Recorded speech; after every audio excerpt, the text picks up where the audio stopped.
Hello friends, आज के इस वीडियो में मैं आपको बताऊंगा कि हम अपनी मोबाइल की स्क्रीन को रिकॉर्ड कैसे कर सकते हैं, वो भी विदाउट वाटरमार्क। चाहे तो हम विद ऑडियो या विदाउट ऑडियो रिकॉर्ड कर सकते हैं, ये हम पे डिपेंड करता है। तो फ्रेंड्स, वीडियो को बिल्कुल भी स्किप मत कीजिएगा, नहीं तो आपको समझ में नहीं आएगा। तो without wasting any time, let's begin with this video.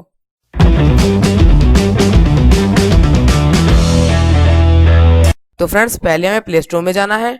Play store को ओपन करने के बाद हमें एक एप्लीकेशन डाउनलोड करनी है जिसका नाम है A2Z स्क्रीन रिकॉर्डर। आप यहाँ पे सर्च कर सकते हैं, नहीं तो मैं आपको डिस्क्रिप्शन में लिंक दे दूंगा, आप वहां पे जाके डाउनलोड कर लीजिएगा। मैं आपको दिखा देता हूँ हमें कैसे इसे यूज करना है। ये AZ स्क्रीन रिकॉर्डर मैंने सर्च किया, ये आ रहा है, हमें इसी में क्लिक करना है। आप इसका लोगो अच्छी तरह से देख लीजिए, मैंने इसे पहले से इंस्टॉल कर रखा है। इसकी रेटिंग अच्छी है, 50 मिलियन प्लस डाउनलोड्स भी हैं। इसे आपको इंस्टॉल कर लेना। मैं इसकी हेल्प से अभी रिकॉर्ड कर रहा हूँ, आप देख सकते हैं कितने क्लियर आ रहा है। इसमें कोई भी वाटरमार्क नहीं रहता है। आप इससे लाइव स्ट्रीम भी कर सकते हैं। ये वीडियो रिकॉर्डर भी और लाइव स्ट्रीम भी आप इससे कर सकते हैं। तो फ्रेंड्स, ये बहुत ही अच्छा रिकॉर्ड है विदाउट वाटरमार्क। इस तरीके से हम अपने मोबाइल की स्क्रीन को रिकॉर्ड कर सकते हैं विद ऑडियो विदाउट ऑडियो। तो फ्रेंड्स, वीडियो अच्छा लगा हो तो वीडियो को लाइक करें। ऐसे ढेर सारी वीडियोस के नोटिफिकेशन पाने के लिए हमारे यूट्यूब चैनल को सब्सक्राइब करना मत भूलिएगा।